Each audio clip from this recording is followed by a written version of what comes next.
Welcome to ராகம். நான் அனு. இன்னைக்கு இந்த வீடியோவில் என்ன பார்க்க போகிறோம்னு பார்த்தீங்கன்னா, கேரளாவில் உள்ள திருவனந்தபுரத்தில் ஸ்ரீ பத்மநாப சுவாமி கோயிலுக்கு தான் வந்து நாங்கள் போயிருந்தோம். அந்த டைமிங்கில் வந்து பார்த்திங்கன்னா ராமநவமி நடந்துச்சு. ஸோ அதனால் கோயிலில் வந்து தரிசனம்ன்றது ஒரு டைமிங் வந்து 1/2 மணி நேரம் 3/4 மணி நேரம் அந்த மாதிரி தான் கொடுத்துருந்தாங்க. பட் 1/2 மணி நேரத்துக்கு வந்து பார்த்திங்கன்னா நிற்கலாமா, போய் பார்க்க முடியுமா அப்படின்னு கேட்டிங்கன்னா கண்டிப்பாக பார்க்கலாம்.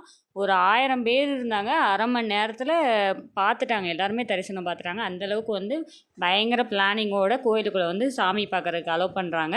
நீங்கள் வந்து 5:30 to 6 அப்படின்னா நீங்கள் 5 மணிக்கு இல்லை க்யூக்கு போய் நிற்க போனால் போதும். 4 மணிக்கு போகணுன்னு அவசியம் இல்லை.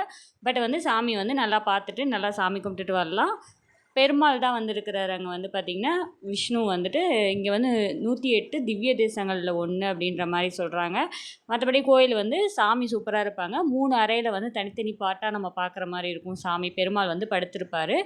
அப்படியே போயிட்டு நாங்கள் போனப்போ பார்த்திங்கன்னா அந்த ராமநவமி அப்படின்றனால நல்லா டான்ஸ் ஆடுறது, பரதநாட்டியம், இந்த மாதிரி நிறைய கலை நிகழ்ச்சி, அப்புறம் நிறைய ப்ரோக்ராம் நடந்துகிட்டு இருந்துச்சு. இந்த கோயிலுக்குள்ளே போகிறதுனா சாரீ கட்டிட்டு தான் போகணும்.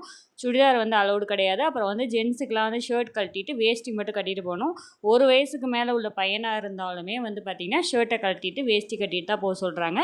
வெளியிலே வந்து பார்த்திங்கன்னா அங்கனக்குள்ளே வந்து லாக்கர் எல்லாமே இருக்கும். முன்கதவு இருக்குது, பின்கதவு இருக்குது, 2 கதவு இருக்குது. ஸோ 2 கதவு வழியாமல் போகும்போது எல்லா பொருளையும் வாங்கி வச்சுட்டு விடுவாங்க. அவ்வளோதான். இது போன்ற வீடியோக்கள் தொடர்ந்து பார்க்க நம்ம சேனலை சப்ஸ்கிரைப் பண்ணுங்கள், லைக் பண்ணுங்கள், ஷேர் பண்ணுங்கள். தேங்க்யூ.